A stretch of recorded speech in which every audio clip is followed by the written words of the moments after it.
मंडळी 31st आणि new इयरचा हुकलेला बेत आम्ही रविवारी केला.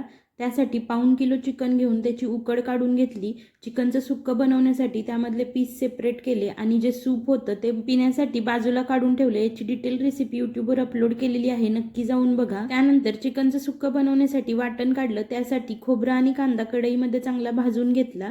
त्यानंतर लसूण, आलं, कोथिंबीर, टोमॅटो घालून छान असं वाटण बनवून घेतलं. 2 चमचे तेलामध्ये तयार वाटण घातलं. चवीनुसार मीठ आणि कोथिंबीर घालून तेल सुटेपर्यंत परतून घेतलं. त्यानंतर काळा मसाला, लाल तिखट, धने पावडर, चिकन मसाला घातला. 2-3 चमचे पाणी घालून तेल सुटेपर्यंत परतून घेतलं. तयार चिकनची उकळी यामध्ये घालून चांगलं मिक्स करून घेतलं. त्यानंतर 1.5 ते 2 चमचे चिकनचं सूप किंवा चिकन आळणी घालून चांगलं मिक्स करून घ्यायचं. सगळ्यात शेवटी यामध्ये भरपूर अशी बारीक चिरलेली कोथिंबीर घातलेली आहे. तयार झालं मस्त असं चिकनचं सुक्कं.